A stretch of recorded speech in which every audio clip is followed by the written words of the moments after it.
이번에는 국민의힘으로 좀 시선을 옮겨보도록 하겠습니다. 윤석열 전 총장이 이렇게 곤경에 처한 가운데 지금 홍준표 의원의 지지율 상승세가 좀 심상치가 않습니다. 최근 여론조사 나온 게 있는데 한번 보도록 할게요. 어제 발표된 여론조사인데요.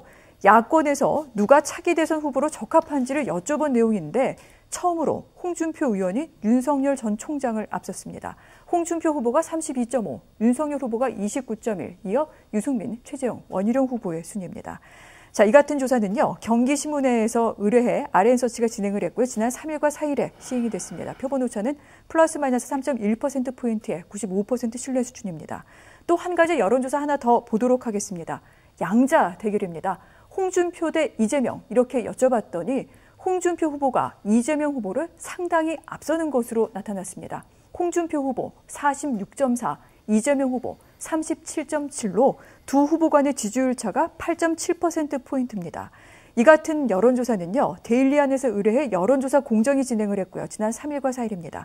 표본 오차는 플러스 마이너스 3.1%포인트의 95% 신뢰 수준이기도 합니다. 자, 어제 오늘 이 같은 여론조사가 나왔고요. 홍준표 의원 그동안 조만간 어떻게 보면은 자신이 윤석열 전 총장을 앞설 것이다라고 얘기를 했는데 추석 전후로 예측을 했습니다만 그 시기도 상당히 좀 앞당겨진 부분도 있습니다. 그 이유와 배경 어떻게 보십니까? 저는 이제 크게 세 가지로 분석하는데요. 네. 하나는 이제 홍준표 후보의 개인기가 좀 있습니다. 지금은 이제 홍카콜라 네. 이미지를 살리면서 공약이 젊은 층에 어필하는 게 있어요.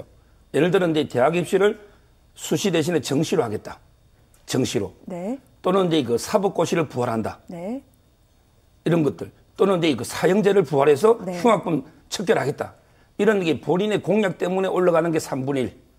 그 다음에 두 번째는 저는 윤석열, 이준석과의 관계입니다.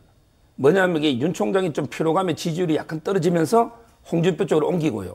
그리고 이제 20대에서는 이준석 지지층이 홍준표 쪽으로 많이 갑니다. 네. 왜냐하면 이게 이준석하고 대표하고 윤석열 총장이 계속 갈등이었죠.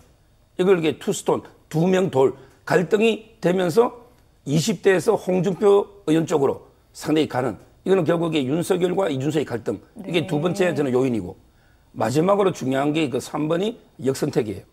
저는 이게 역선택도 있다 봅니다.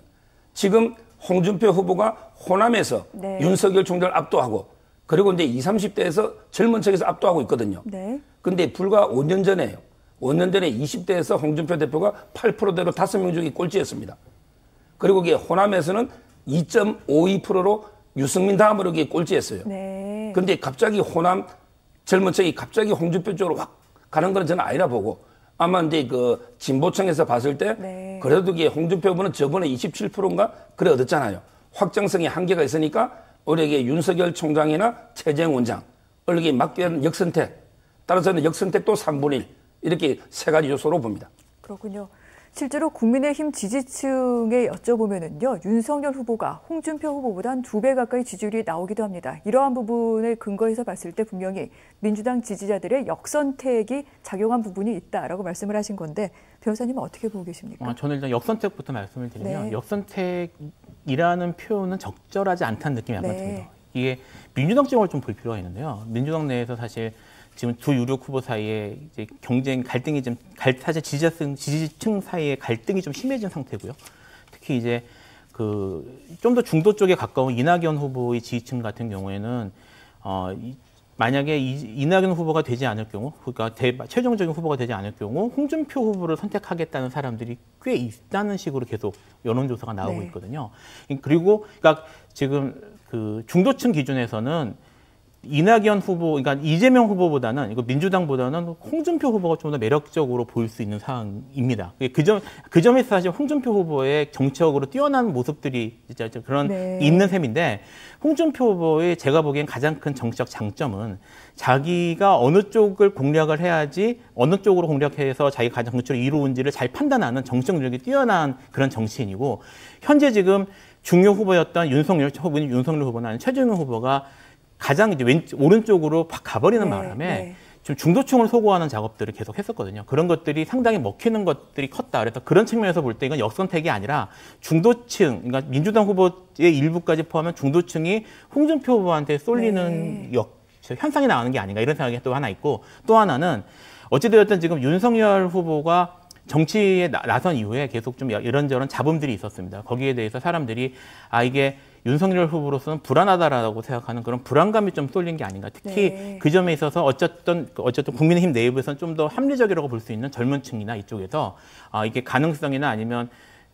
쉽게 하면은 승리 가능성, 본선에서의 승리 가능성을 윤석열 후보를 좀 더 높게 평가하기 시작한 것이 아닌가. 저는 개인적으로 그런 생각이 좀 듭니다. 네. 그렇다면 이 같은 지지율 상승세가 일시적인 걸까요? 아니면 계속해서 지속이 되는 걸까요? 변호사님께서는 확장성, 대체성 어떻게 보십니까? 저는 지금 이제 홍준표 후보가 현재로서는 확장성에 대해서 상당히 적극적인 행보를 보이는 건 맞습니다. 네. 심지어 얼마 전에는 노무현 전 대통령의 묘소를 참배하고 온 걸로 알고 있는데 그런 모습을 보이고 있고 그게 어느 정도 먹히고는 있는데 어쨌든 홍준표 후보가 매우 오랫동안 정치를 하신 분이라서 옛날에 정치 행보나 이런 것들은 지금 사실은 다 공개되어 있는 상태인데 그런 것들을 생각하면 특히 지난 대선 기준으로만 보더라도 지금 서정호 변호사님 말씀하셨던 것처럼 원래 확장색이 넓었던 후보가 아니거든요. 그래서 결국 이게 홍준표 후보가 유력 후보로 떠오르면은 다시 정치 공세들이 쏟아질 것이고 그러면 그런 것들이 어느 정도 확장성을 제한하는 일이 벌어지지 않을까. 그리고 또 하나 문제가 뭐냐면 어쨌든 홍준표 후보가 국민의힘을 오래 떠나 있었기 때문에 이게 원래 이제 그 큰 선거일수록 당의 지원이나 조직이 되게 중요한데 그런 점에 있어서는 확실히 홍준표 후보가 좀 열세라고 봐야 될 겁니다. 그 두 가지 부분을 극복을 해야 되는 상황이라서 그래서 앞으로 대선 가도가 지금처럼 쭉 갈지는 좀 지켜봐야 될 것 같아요. 아, 그렇군요.